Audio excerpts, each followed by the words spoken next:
Sejam todos bem-vindos a este nosso encontro sobre o Catecismo da Igreja Católica.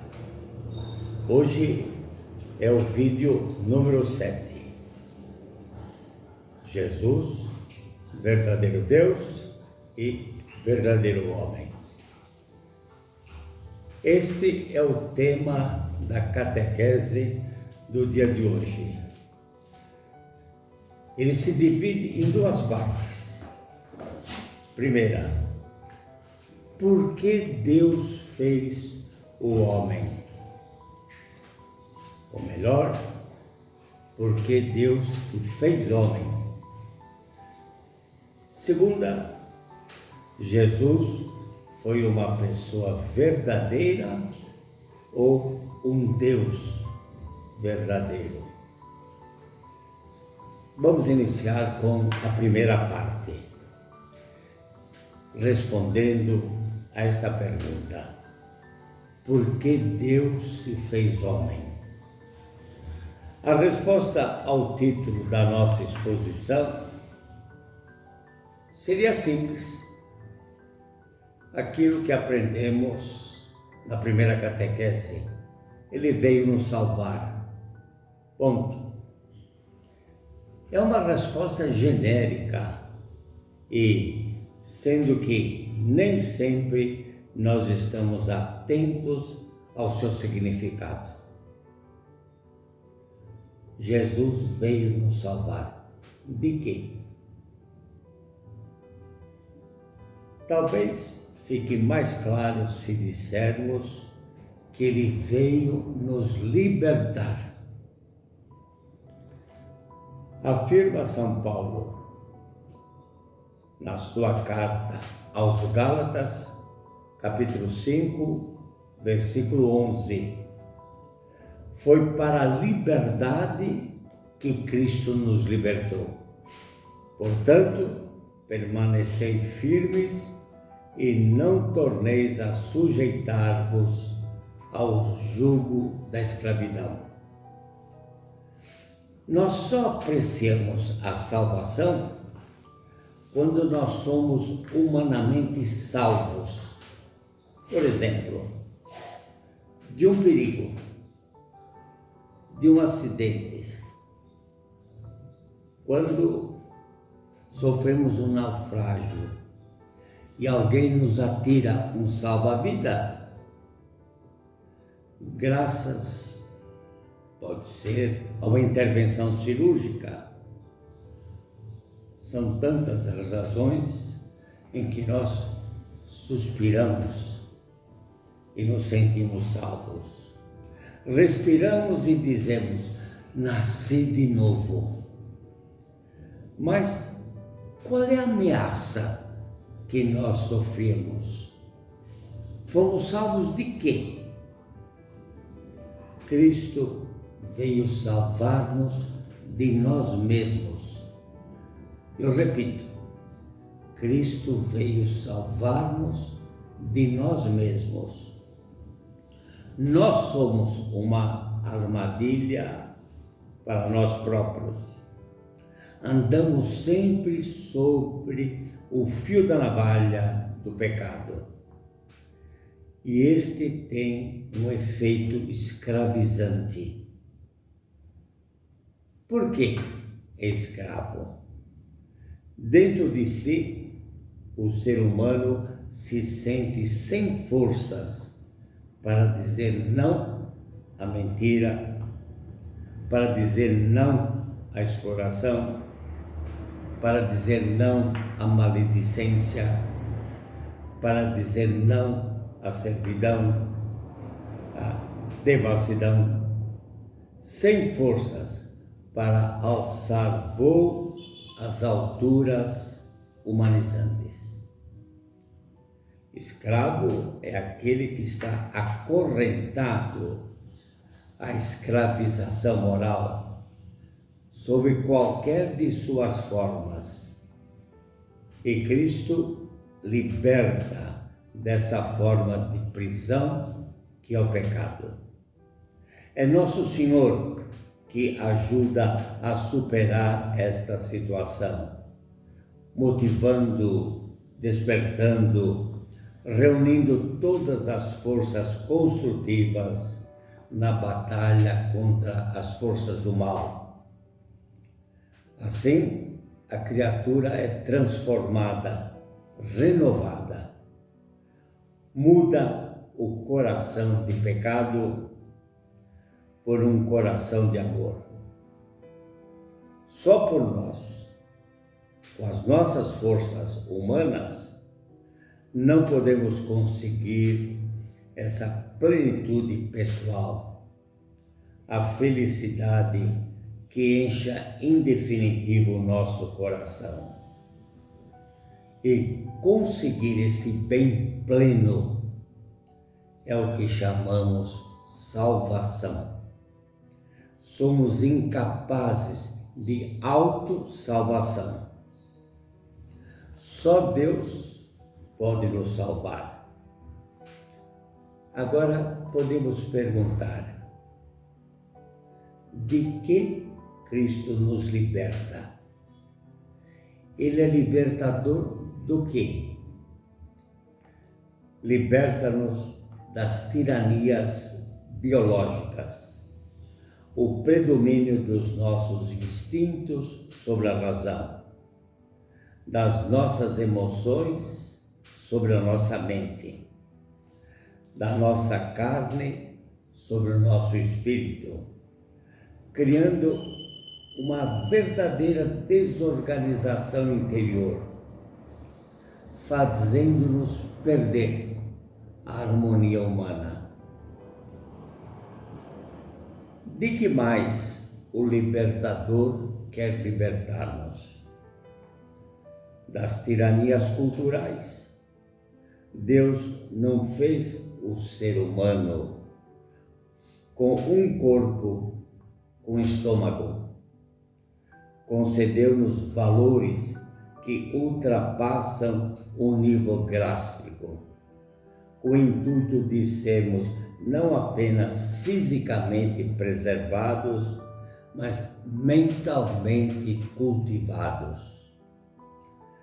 Não transformar nossos desejos em necessidades, de modo que não possamos viver sem eles. Não transformar a nossa fantasia em devaneios, em sonhos etéreos, pelas manipulações do consumo. Deus nos entregou o direito e o dever de crescer, de valorizarmos.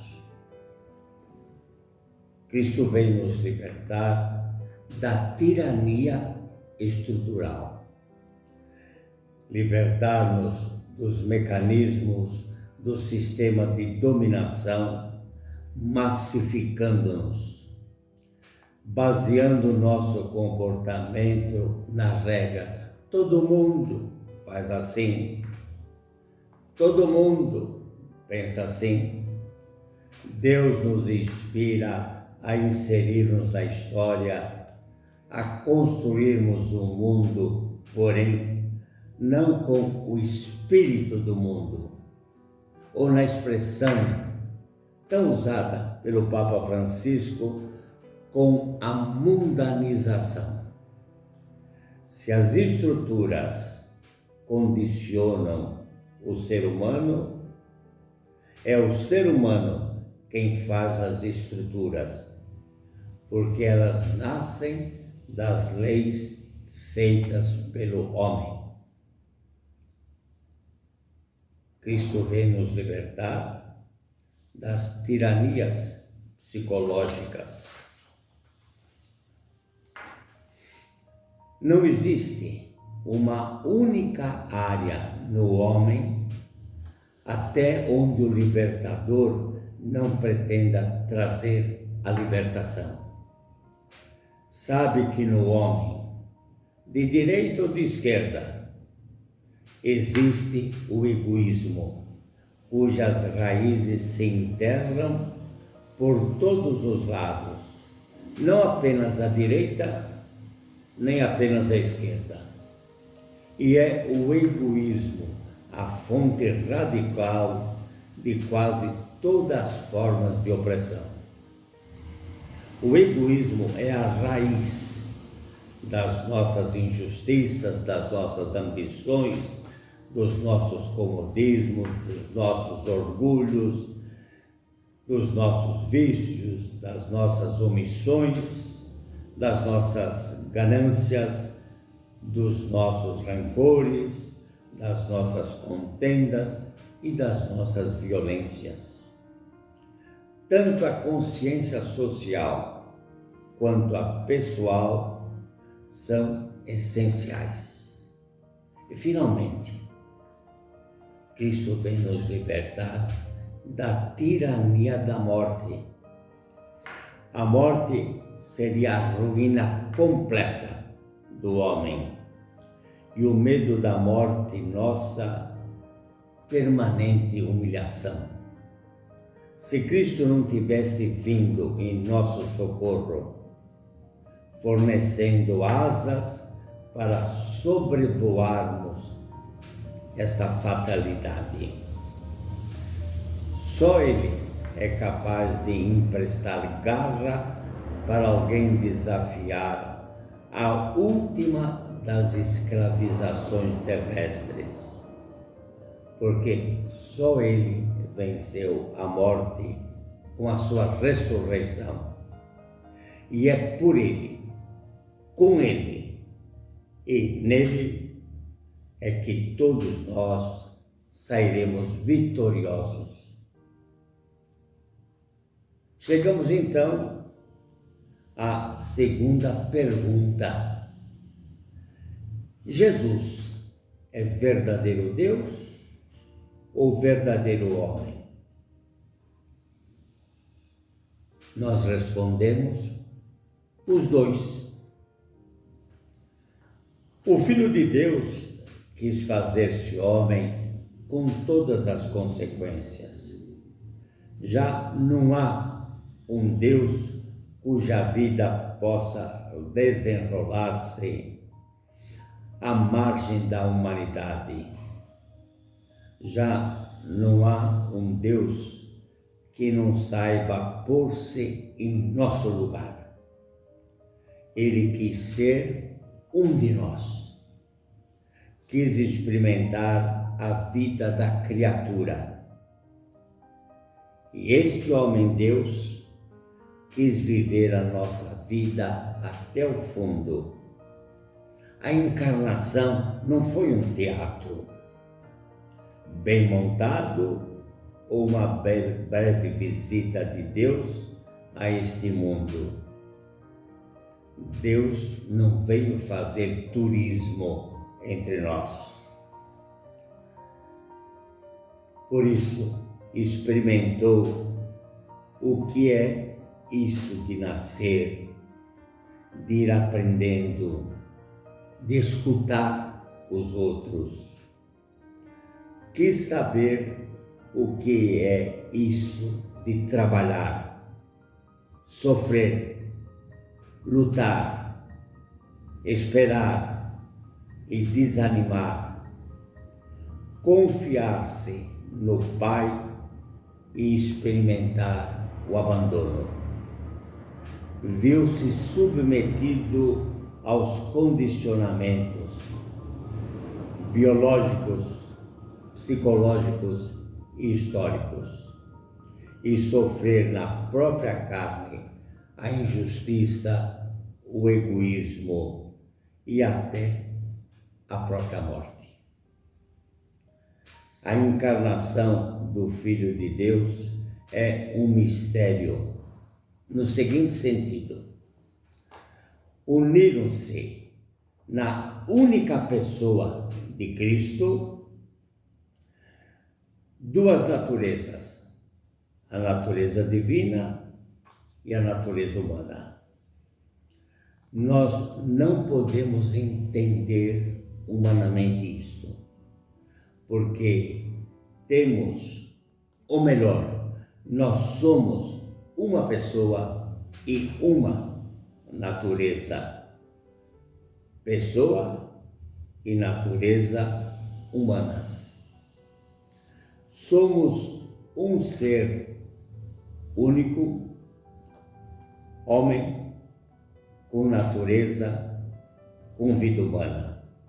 Em Jesus Cristo, embora haja unidade de uma só pessoa, a pessoa divina, entretanto, tem duas naturezas, a divina e a humana. É um mistério, todavia, um mistério de amor. E o importante aí é entender não o mistério, mas o amor de Deus por nós. Cristo partilhou a nossa vida de pecadores, mas não se contagiou com o pecado.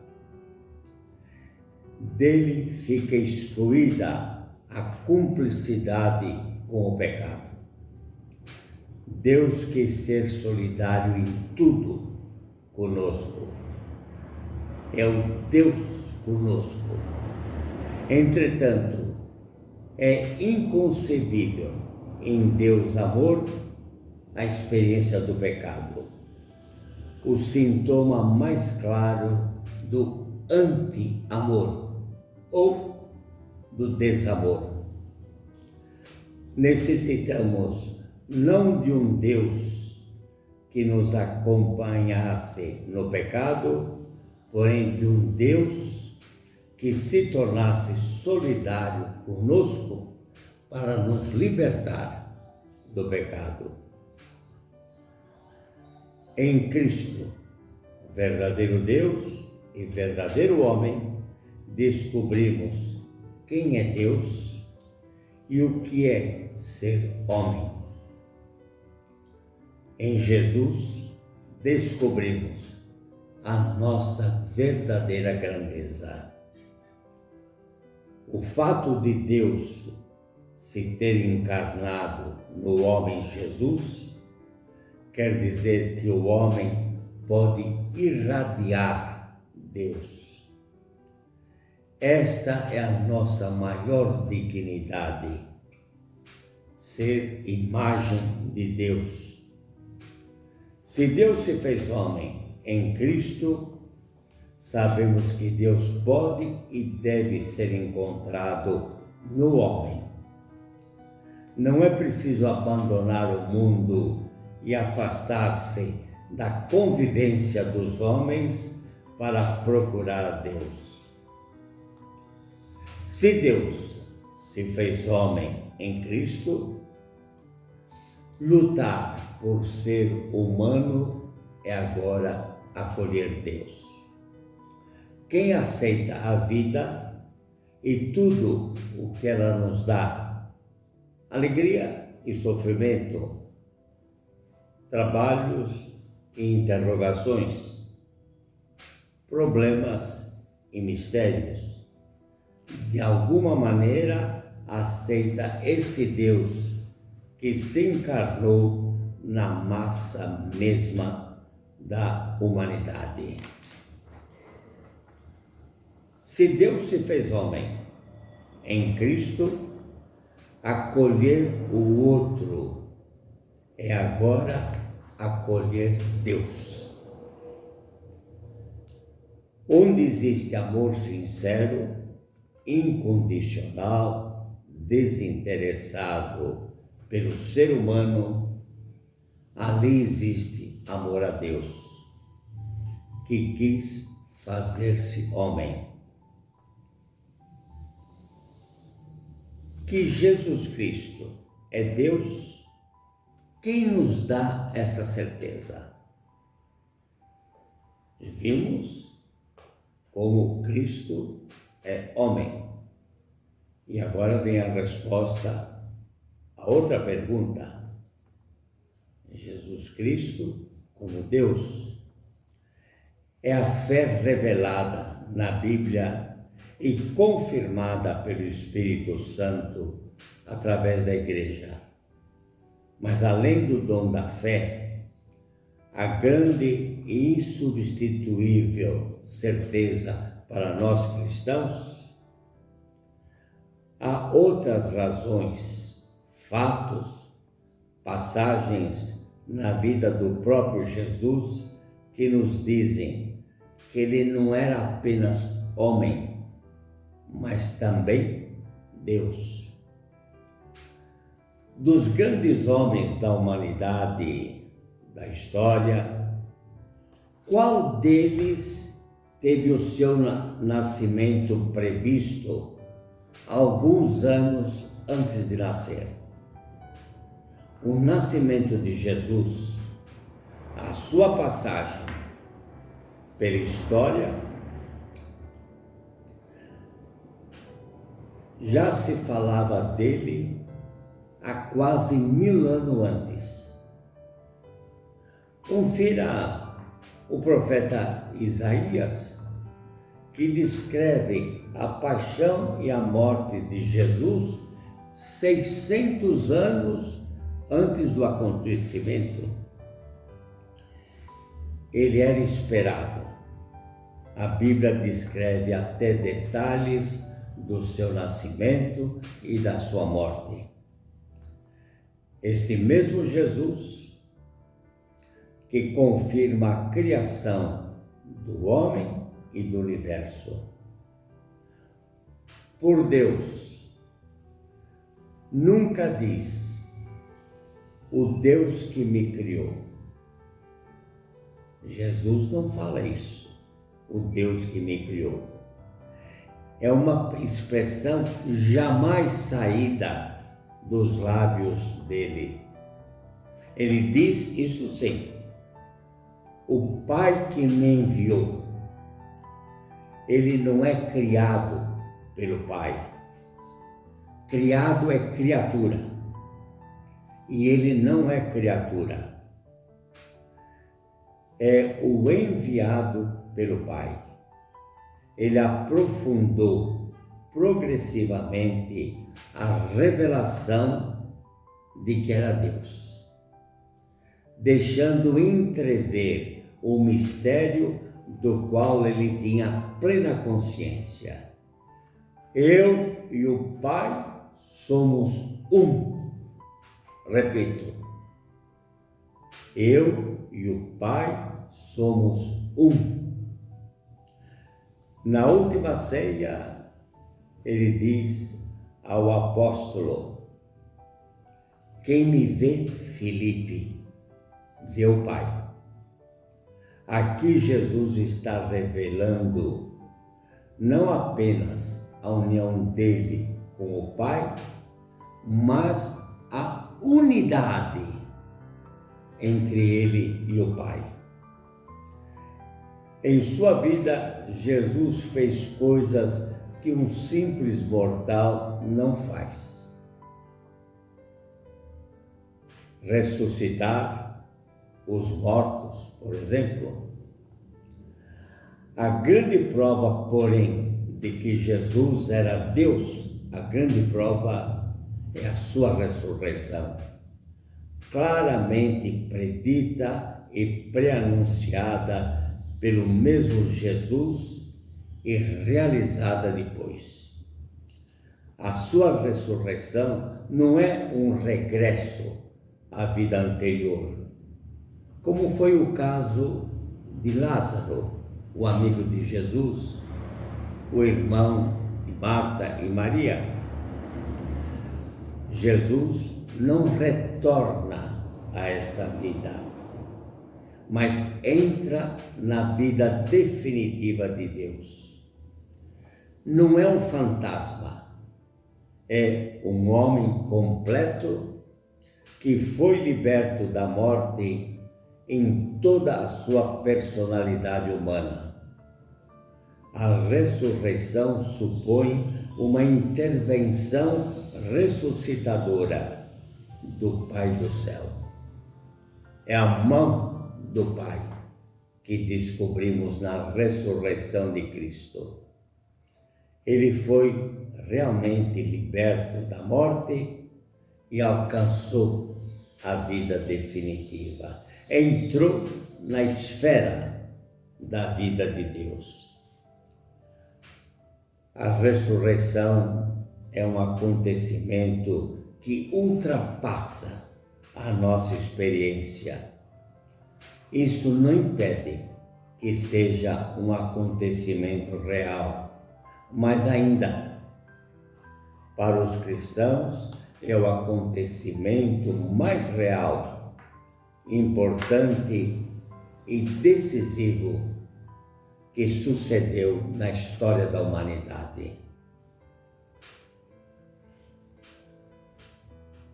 Meus caros ouvintes, espero ter discorrido sobre as duas perguntas iniciais e dado uma resposta que seja acessível a todos.